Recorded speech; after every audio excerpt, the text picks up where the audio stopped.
Morning, everybody. Let's see, I'll wait. I'm here to talk about our science future. So today, we're full of a room of programmers, hackers, hustlers, who are pushing technology to break boundaries, to push against what we see as challenges posed by our government that sometimes is failing us, to push against the notion that we can't transcend our country of origin despite others wanting to put us there. Unfortunately, there is an unease, and we're seeing growing unease result in the rise of cryptocurrencies as people move away from their faith in government. I know in the US we're seeing a lot of that. And we also have a proliferation of media, of gaming, of AR, of VR, to kind of immerse ourselves in worlds that may be kinder or gentler. And while that is today, that was also predicted in 1992 in Neal Stephenson's book, Snow Crash, where our protagonist, Heroes, and YT, short for yours truly, save the world from a computer virus that infects our actual cognitive brain power. So why is science fiction so important to understand global leadership, to think about where tech is going? We're in a stage where our only limits are our imagination. We're breaking Moore's law, we're printing 3D biological materials that work, and we're constantly pushing what we know to be true. Science fiction creates a world with new rules to test how we see ourselves as humans and our role as heroes and protagonists in it. So for those of you who are more data-driven, here's what some of the leaders in technology and industry say. Neal Stephenson went on to become an advisor for Jeff Bezos at Amazon. He's also become the inspiration for LinkedIn. Reid Hoffman often cites him, and Snow Crash is one of the most influential books. Pictured next to him is author Ramez Nan, who's author of the trilogy Apex, which explores nanotechnology. And he also came from Seattle, and he was a Microsoft researcher responsible for many of the tools we use today. Now, DARPA looked at Ramez Nan, and a direct quote was, "This guy gets it." And he's inspired a lot of their research around science technology. But that precedent was set several years and decades earlier by Isaac Asimov. So who knows what military tech out there is embedded with 3 laws of robotics. And finally, all of these are Elon Musk approved. He cites science fiction as his inspiration, and he's out there pushing the limits of what's possible. And his favorite book, A Hitchhiker's Guide to the Galaxy, in which all realms are removed so one can go explore the universe with your trusty talent in hand. So that says, why science fiction? Well, first of all, it helps us create rules. And world building is everything for those who want to push boundaries.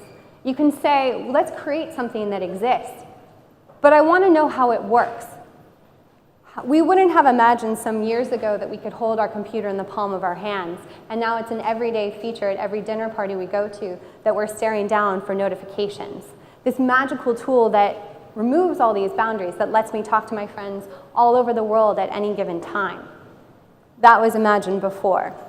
That was imagined in a world where that builds everything. Beyond that, though, we need judgment. So it's not enough to have rules. Society has to have a judgment about what's good and what's bad. And what gets created in science fiction is exactly that, a point of view about what is worth championing, what is worth fighting for, what do we believe in. And simultaneously, for all of us who are entrepreneurs, it's the same thing. We have a point of view. Our technology enables a certain world. And in order to be useful, we need you to buy into that. I was having a conversation with my colleague the other day, and we're talking about artificial intelligence and about all the rules we're going to need to govern it. And he's like, but there's no precedent, there's no precedent. There are 50 years of precedents written in science fiction of somebody already playing around with all the worlds that are going on. Somebody's already imagined that. But finally, what science fiction does, and what we can't forget in our technical advances, is it shows the heart and soul of humanity. It shows us what we are championing for. Because what is technology other than a tool to advance our own imagination? So where is the future heading? We've always had a bit of anxiety about our technology, whether it's, that way, HAL, back in 2001 Space Odyssey, the replicants who go over and take over our world, Terminators, which just exist to lay waste to all of humanity, or even more modernly, Ready Player One, in which the best future we have is living in suburban stacks of RVs. But this is what I'm excited about. These are the trends that are coming up that really give me hope. One is moral frameworks, so thinking about the way in which technology governs us, having a certain point of view about what's good and what's bad. The intersection of biology and technology. As we become more and more advanced, there's less of a distinction between the two. And worlds imagined by women. It's only recently that we've given women's voices credence to imagine what the future can be, and it looks a little bit different. So I'll start with the precedents, a short one about two science fiction authors, Ursula K. Le Guin and Octavia Butler. Both of them wrote in the 60s and 70s about worlds where data was the only currency. People would travel all around to exchange information. With them, there was no distinction in sexes. They had pansexes or magical sexes. There wasn't really a boundary or binary. And they also imagined a world where our better selves were explorers. They thought about our generations. They were cognizant of what came after them. But moving to more modern times, how many of you have seen the movie Her? Hands. Some of you. In it, we have a man who feels so attached to his Siri, which came out just a year earlier, that he starts a relationship with her. But that anxiety that our technology will advance faster than us ultimately becomes true as he transcends her. And we've seen the proliferation a year after, and even with our wonderful sponsor, Amico AI, of truly interacting and becoming these disembodied voices becoming a part of our life. And that's only likely to escalate where we see technology as the third player in the room, pervasively. Another recent addition to the canon is C.A. Higgins' book, Lightless. A ship is powered by an event horizon, and this is the most advanced ship in the world because it can revert the law of physics. It takes entropy and turns it into creation. And through a series of accidents, the engineer on board finds herself responsible for the most advanced cognitive AI to ever exist, and now she's a mother to something that is capable of creating worlds and has to teach her right from wrong, good from bad, and why on a scale she never imagined.